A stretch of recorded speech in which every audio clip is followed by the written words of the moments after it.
Welcome to the latest episode of Drop the Act, and this week it's an episode with a difference, for the interviewer becomes the interviewee. I was delighted not long ago to be asked to join Nick Adkins on his How to Strive podcast. We had a very engaging chat covering all sorts of things from resilience to storytelling to effective communication in business and sport. So this week I thought we'd do a little bit of a mashup. It's a Drop the Act and How to Strive special.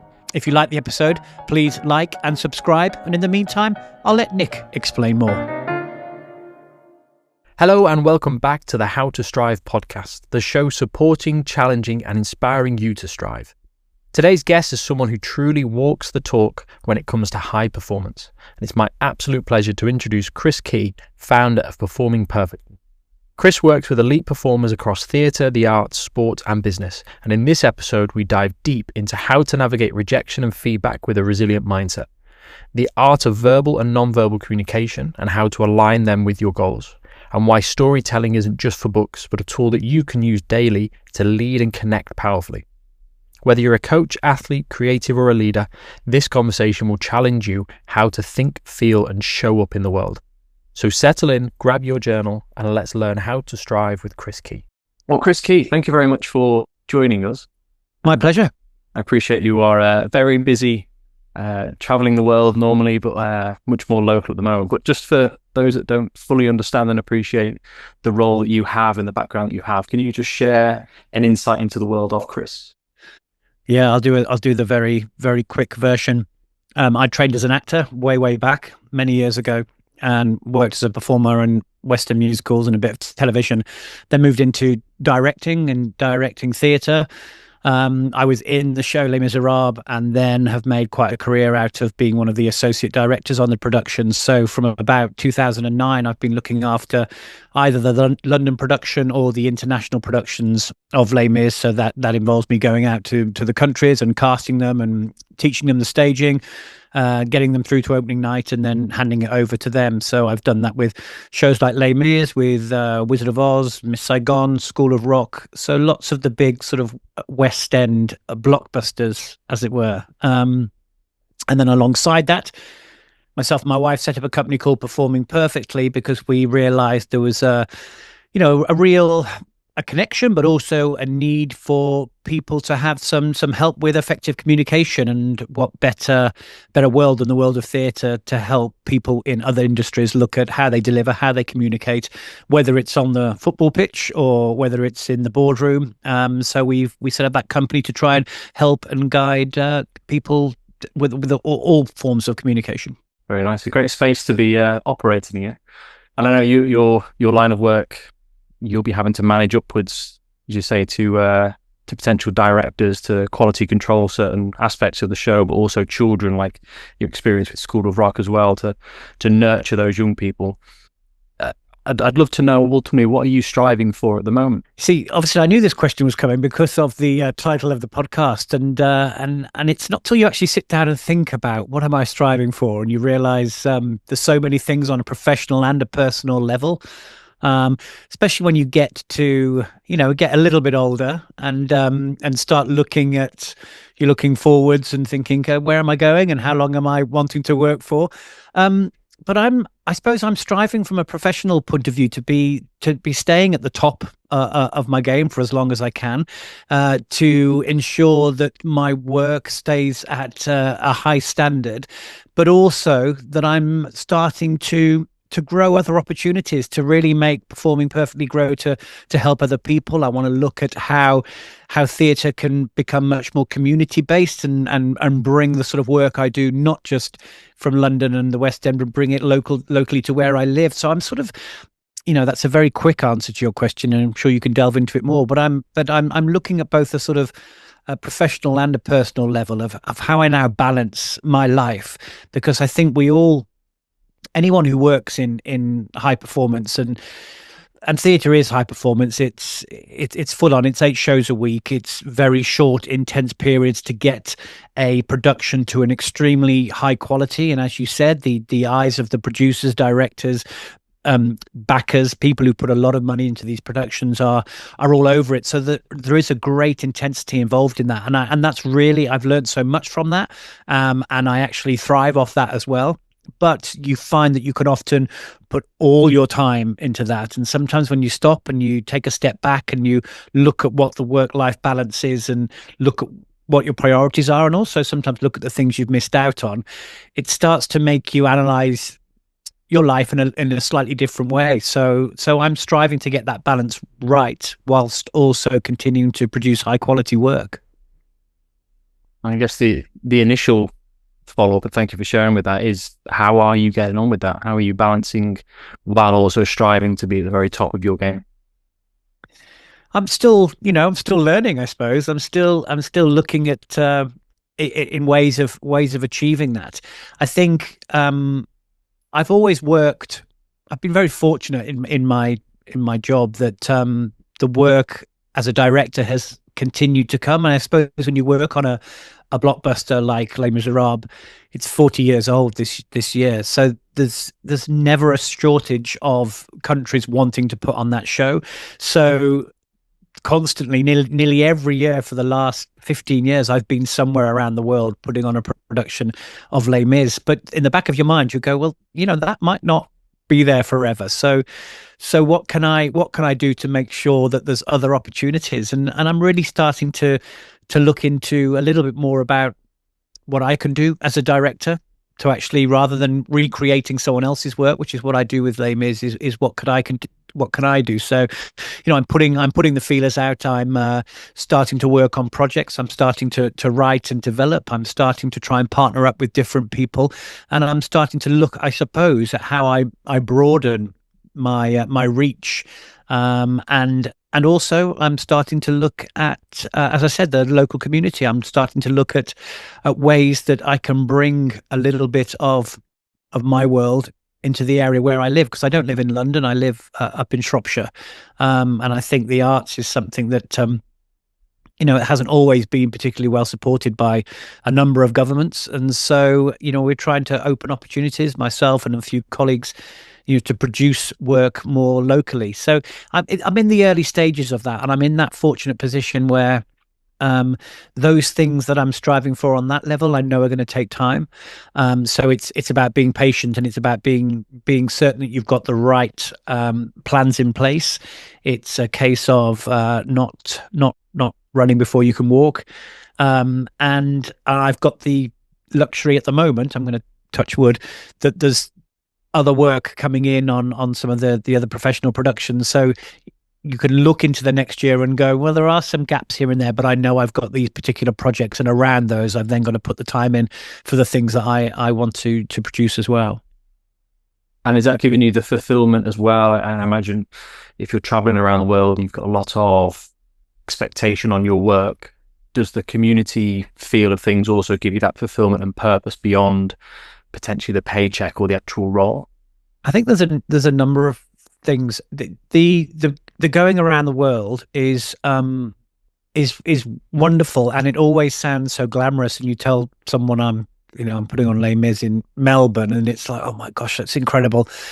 But a day off in Melbourne is just like a day off in the UK. You're tired. You're sort of recharging your batteries. You're not going, right, I've got to cram in the whole of my sightseeing into one day. So it can be tiring. Of course, I've had some wonderful experiences and I've seen some fantastic places, but it also means that I spend 9 weeks away at a time, these blocks away from, a family and 2 children who are much older now. But it does, even though they're older, it does make you sort of look back and go, actually, how many birthdays did I miss? How many days, if I actually worked out how many days I've slept in a hotel and how many days I've slept in my own house, and working out that balance. And I think that's what sort of age brings you. You start to look at that and look at life a little bit differently, that charge. It's always been like getting on a train and just sort of never getting off. It's just constantly going. And sometimes you need to just step off and consider where your destination should be. But the world of theatre, like the world of sport, the highs are high and the lows are extremely low. There's certainly, as an actor, I spent a long time, out of work and searching for jobs. And as a director, there's been moments where I thought, gosh, when this could be my last job. You're only as good as the last job you do. Even though I've got this great relationship with everyone involved in Les Mis, if someone comes to watch one of my productions that I've mounted and says, that's not up to scratch, I think Chris is losing it a little bit, I know that I won't be asked to do the next one. So you're always aware in the back of your mind that you've got to sort of keep your options open and keep things fluid a little bit. And then to answer the other part of your question, I think it's twofold, because the community aspect does give me a lot of satisfaction. It also means I can be at home a little bit more.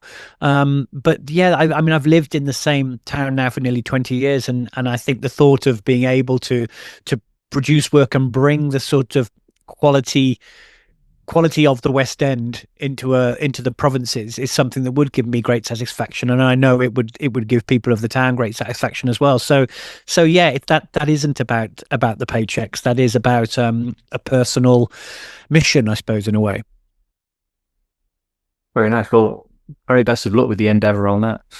I'll keep you informed. In terms of your first part of the answer there, with regard to dealing with setbacks or potential pressures, how have you developed a resilience to the critic or to the feedback that you might be getting, whether it's immediate feedback or whether it's post-production or even across, right, we're going to go and set up a new Les Mis in Melbourne, but we want it to look like this. How do you develop your resilience to negative feedback? I think resilience is a really difficult thing. It's very hard to teach resilience, and in some ways it's the school of knockbacks that gives you that resilience. And there's no better school for that than the world of an actor. You go for a job and you work so hard for it. You go to that audition, you do the best you can. You walk out of there thinking, yeah, I've got that, and then you don't hear anything, and the silence is deafening, and you get to the point where you just have to go, do you know what? I'm going to go in, I'm going to do my best. I'm going to walk away, and I'm not going to think about it. So there's so many knockbacks before you get that first opportunity. So when I was 21 and I graduated, I graduated in the summer of 1998. My first job was a pantomime in the Christmas of 98. So just a few months, but still. My next job after that was the summer of 99. So 6 months working in nightclubs, bar work, whatever.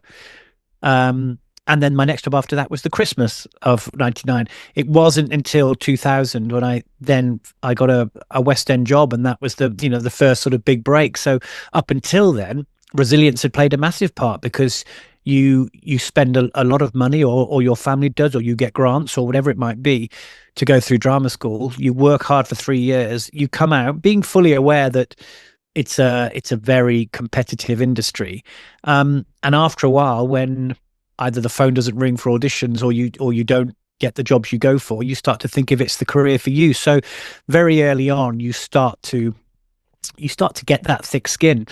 Then when you start performing, I very quickly learned not to read reviews or not to search social media. I remember playing the role of Jean Valjean in Les Mis once, and then that evening having a little scroll through Twitter, as it was then. And of course, you read things that you don't want to read, and you have to remind yourself that it's one person's opinion.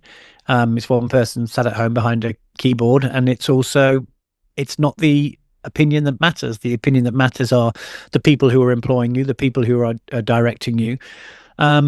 And so again, that's another a way that I suppose my resilience was grown, and a learning curve for me moving forwards. Then, when I did become a director, you're constantly thrown challenges. You're constantly having to think on your feet. You're having to change direction. You're having to change cast. You have to make decisions that maybe weren't quite correct. You have to make them work. You have a producer who comes in at the last minute to see work you've been working on for 5 weeks, 6 weeks, and says, I don't like this, I don't like that. And you have to think on your feet, and you have to adapt. So all of this has come through time. It's come through, as I said, the sort of school of knockbacks, or learning how to build resilience through finding a way through each situation, learning how to manage people, learning how to communicate which is obviously a lot of the things that we teach with different people, understanding that different people have different preferences and they're going to respond in different ways. So learning how I manage and deal with the money men or women, the people at the top, the Cameron McIntoshes, the Andrew Lloyd Webbers, those people who it's their show, it's their baby, and they want it a certain way and they're extremely passionate about it. Okay, how do I have those conversations? What's my style of communication with them? How do I speak to the actors? How do I find that, whether it needs to be one-on-one, whether it needs to be to an entire group? What's the tone I should use? How firm do I need to be in certain situations? And all of this has built up over, well, what is now 25 years, I suppose, in the industry, and learning each time and learning from the mistakes. Mistakes are a gift sometimes that we have. We go, okay, I'm not going to let that happen again. And how am I going to handle it when I'm in that situation next time? And I guess I'm really curious to understand now, potentially you as the role of the parent, wanting to, if I may, go into the realms of developing resilience in children, where I'm sure you want to protect them, you want to give them the best possible life, but also knowing that maybe they need to experience some hard knocks themselves. So what's the support that you can offer, but also the least amount of support that you can give them, knowing that you want them to be tough, if that's the best word to be using for it? Yeah, that's a tricky one, because I think, again, everyone's different. I've got two sons, one's 21 and one's 16. And they're very different. And actually my eldest boy performed as a youngster. So he started auditioning for big shows at a very young age. And I could teach him straight away, you're going to go in that room now, Noah. You're going to audition and you probably won't hear anything. And that might be it. So go in there, do your best, enjoy yourself, have a great time, learn something from it, and then step away and forget about it.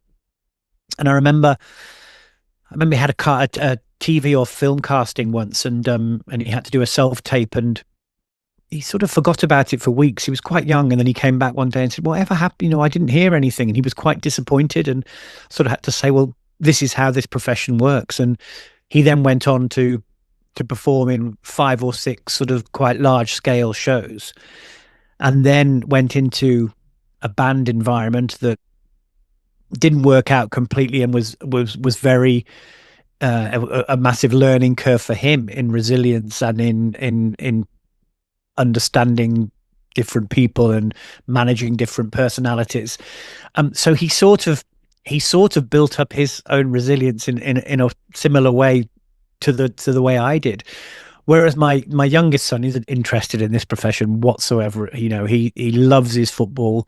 He's a smart boy, but he's been a little more sheltered, I suppose. And I've noticed really, as he's gone through his school years, that sort of knockbacks that probably wouldn't have affected Noah at all have affected him more, because he hasn't really had that. He's been in quite a protected environment, and I think it's something we're still trying to manage. But I think it's always about being honest and realistic and giving them realistic advice and boundaries and expectations. And if I can link it actually to the children in sort of School of Rock, that was one of the hardest things. You sort of had to become a bit heartless in those auditions when 200 children file into the room and you're there auditioning, and you need to choose, I don't know, if you're looking for 3 casts, maybe 36 children out of 300 that are there.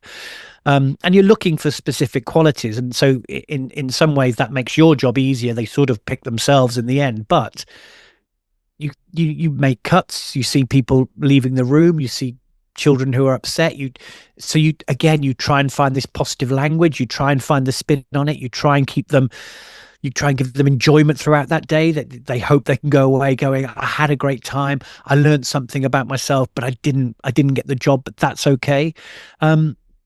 And then when it comes to them being in the show and we're getting to the point where it's a cast change and we've got to go, actually, we need to let some of these children go. They're either too old, they're too tall, their voices are breaking, or they're a bit bored. You can see it on the stage because it's just become routine to them.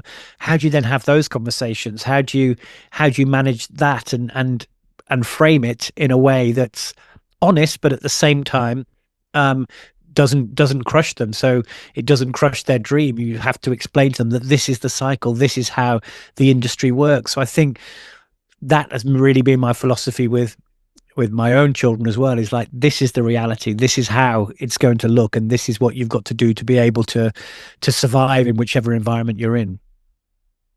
I feel like there are so many crossovers, as you said, from being an elite performer on stage and also in sport or business.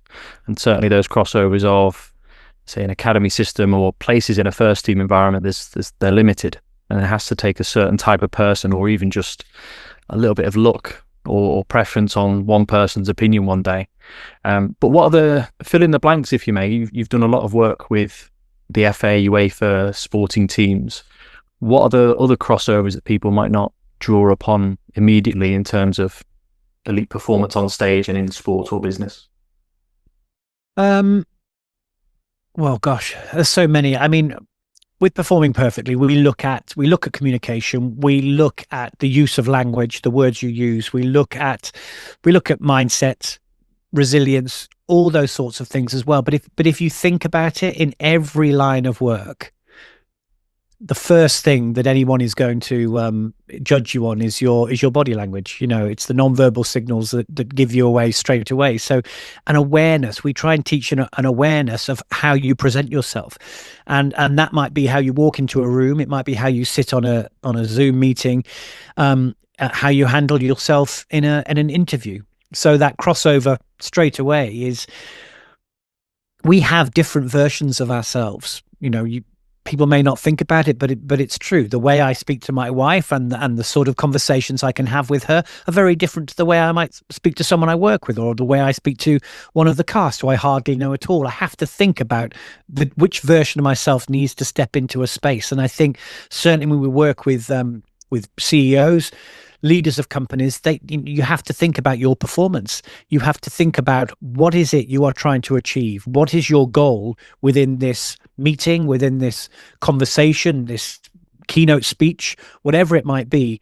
What am I trying to achieve from this? And most importantly, how do I want this person or these people to feel? Because real change happens at a feeling level. When you get someone to feel something, then they're on board. And in theatre, it's our jobs to make people feel something, to be moved in some way. So I think we try and bring that world into the world of business. And you know, whatever line of business you're in, you're going to have difficult conversations. You're going to have to choose how you communicate with a certain person in a difficult moment, how you speak to your team, how you galvanize your team, how you speak with passion, with intensity, how you can use your voice again to gain or to achieve the goals that you're after.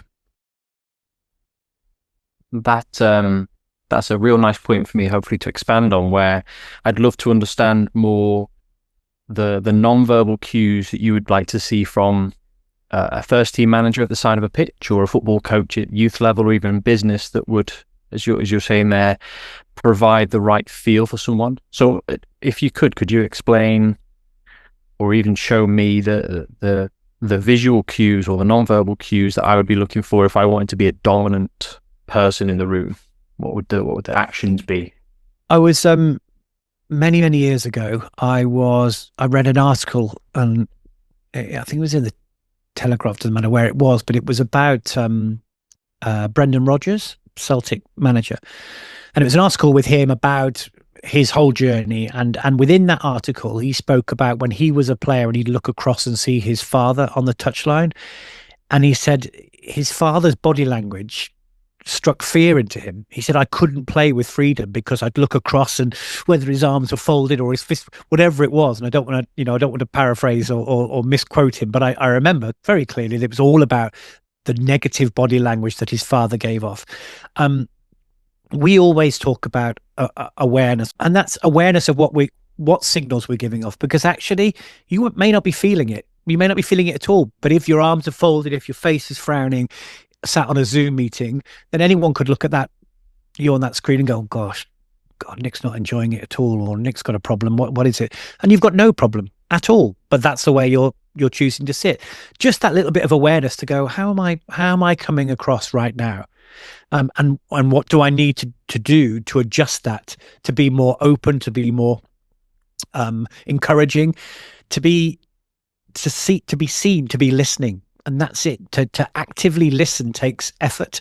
We very easily can switch off and go into our own world. And especially with mobile devices and everything these days, it's very easy for someone just suddenly get their phone out halfway through a conversation. So it's about having an open physicality. There's two sides really. So from a coaching point of view, I compare it to myself stepping into a room, directing Les Mis, a show that's been on for 40 years. That the people coming into the London cast might be certainly they could be the 40th, they could be the 100th, they could be the 200th person to play that role. You need to make them feel like it's theirs, and you need to be passionate about the way you talk about the show in order for them to feel passionate about it. So in my body language, I want to have I always say being on the front foot, having an energy, and you can have that energy seated as well. You can be on the edge of your seat and you can be forward, and I can be into the camera like I am now with you, with an energy in my whole body, and that my gestures match the tone of my voice, the passion in my voice, the words I'm using. So everything is cohesive. Because if we get our body language, if we get our vocal tone, and we get the words we use cohesive, then we get 100% effective communication. If they're not cohesive, then what we get is people reading off your body language more so than anything else. So it's having that awareness of, okay, what does it give off? What does it give off when I cross my arms and sort of frown? What does it give off when I'm sort of slumped? Because sometimes it's just about being aware of growing 3 inches. You'll walk into a room and realize that actually you're sort of hunched in your back, and just that growing a little bit can just give a more positive, a more confident outward look. It's very nice. And I guess to fill in the gaps myself, when I came to watch you in rehearsals, I think there was the revolving stage, a scene. I don't remember who was on the stage, but you observed really neutrally and almost held up a mirror to say, right, as you're saying there, you wanted to give the actor license to make the role his own, but you also were going, well, this is what happens in the scene, this is where I want. And you then even replaced him on the stage and said, right, watch me, this is what you're doing and seeing. And you could change and manipulate your body shape based on what the feel, I remember you saying it so well, the feel of the scene was supposed to be about. And then you would change roles really well. And I think at the time you talked a lot about shoulders, as you were saying there, leaning into it, having the energy, or even palms as well. So it was there's different approaches for different actors in different situations, and sometimes demonstrating isn't the most ideal, but sometimes people need to see that, and also need to see a coach actually be part of the team and not just be on the sidelines and step in and go, okay, well, what about if we do it like this, or get involved. And I think with theatre, it's slightly different, because in that situation, I might have been talking about Valjean he's quite an animal in the opening scene. He's a savage. So actually I want his physicality to represent that. And then he ages throughout the show. And so I might have been talking about the older man and how the shoulders roll a little bit and the pace is slower. But the point being that much detail goes into each aspect of the performance and each character, and we can take a little bit of that. I'm not saying that everyone has to script their whole day. That's not it at all. But just being aware of what can I do in this situation to get the result I want. So actually, I'm going to sit down with this person to have this conversation. I'm sort of going to mirror their body language a little bit to make them, feel more comfortable. And, that's what it needs in this situation. I don't think me stand there, sat down. If I'm standing up over them, is that going to just feel a little bit too intimidating? So how can I shift, change, adapt to make sure that I give the right impression in that moment? And with the cohesion of the voice and the tone as well, how do you project your voice so well? I think on that day you managed to hit me all the way to the very back as well, but you could softly speak, and then you could also go back. Here's some power behind it. Where does that come from? Well, it comes from the core, really. If you went out into the street now and you shouted for a taxi, you'd naturally do it. You would shout from your guts. And if you think about babies crying, when they're first born, their stomachs are going. They know how to breathe properly. They never lose their voice. But as we go through the years, we sort of lose those skills. And then we're luckily taught it in drama school to sort of have those techniques. But everything comes from the core. Your diaphragm is down there, and that's where you support from. And if you feel like you're speaking from your throat, if you're pushing from there, then you're going to make this sound. Whereas if you really resonate and really support from the stomach, you're going to be able to find some real volume. But at the same time, as you said, if you pull it back, it's then about intensity. It's then about still making sure the voice has got the power behind it and has the passion behind it. And I think sometimes passion is the word. So we need to sound like we are excited by what we're talking about, that we believe what we're talking about. And I really learned this lesson, I suppose, when I started doing the foreign productions. So my first foreign production was Spain, but my next one after that was Korea. And that was the first time where there was pretty much no English speakers in the room whatsoever. So I had my translator, and I quickly realized that they're not getting the words from me. They're getting the words from her. What they're getting from me is a sound and an energy and a physicality. So they need to take that from me and take the words from her. So if I just said the words in a very monotone, boring way, and then she translated them, then they're getting the information, but they're not understanding how important it is or how much it means to me. So it made me really have to start to think about how I deliver. And my other learning curve, which is jumping away a little bit from that, but was about positive language, because we are always sort of in theatre where we're sort of looking for what's wrong. We set a scene and then we go, well, yeah, but maybe if you did this or you did that. And it comes from the right place. It's about trying to improve the scene and get it to as good as it can be. But I suppose when we're noting a production, when it's been running for a time, we don't go up to the actors and go, oh, this was brilliant, this was brilliant. We go, oh, this wasn't quite working, or this wasn't right, or this wasn't right. And I had an actor in Japan, and we'd run one of the scenes in the rehearsal room. And I started to speak to him afterwards through a translator. Can you do this? Here, I want you to do this. I want you to do this. Oh, can you do this? I don't think that's quite right. Can we do that? And he said, can I stop you? Am I doing anything right? And I was mortified. I was like, God, yeah, of course you are. Oh, God, you're doing everything right. It's just if we do these few little things, it's really going to take off. So in that moment, I thought, okay, I've really got to think about the language I use, how many positives I give, because, it takes something like 5 positives to outweigh the negative, and negatives can stick with us for a very, very long time. Things we heard at school, we can still remember today, and I think that's something relevant as well for kids coaching as well. So yeah, I started to think about the whole picture, and that's what people in businesses and other lines of professions can do as well. Just think about very carefully about the language they're using and how they're delivering those messages. No, I'm obviously hyper aware now of how I'm coming across verbally and non-verbally, so I'll pivot back to you straight away. What are the pillars of storytelling that you provide in your line of work, and what's the impact that you can have on good storytelling? I think storytelling it's one of the most important things, because I think that's going back to what I said about wanting people to feel. Facts and figures and being straightforward doesn't always make people feel. It gives information, but actually you connect with someone on a human level, on a feeling level. And I think by using storytelling, by thinking of a way of delivering your message in a slightly different way, it helps people connect to you. So obviously in theatre, it's all about storytelling, but it's quite simple in as much as we're given a script, we're given a score, we've got the show, we know what the beginning, the middle, and the end is.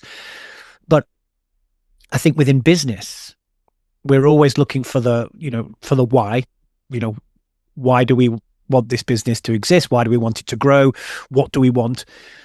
But when you're looking at the why, go a little bit deeper, go into why it means something to you. Actually, I started this business back in 1990, blah, blah, blah. Why? Because I'll give you an example. There's a company called Seating Matters in Belfast, and we do quite a lot of work with them, and they make chairs for people who have injuries, who have illnesses. So they're sort of the electronic chairs that can move and rotate. And that started off in the family garage because someone was ill, and the father designed this chair, and it then became this passion project. And they've then gone on to become a multi-million-pound business. But when they tell their story, they don't just say, "Oh, this is what we do. We make these chairs." Why do you do that? Because of this. And when they start telling you that story and the history behind it, and the little family house in just outside Belfast that now is still sitting on the land where the whole company is, you buy into them as people. And so when you want to sell something, you want to buy into the person, and that's where storytelling really plays a part. Such a lovely story, ironically, as well to hear. So thank you for that.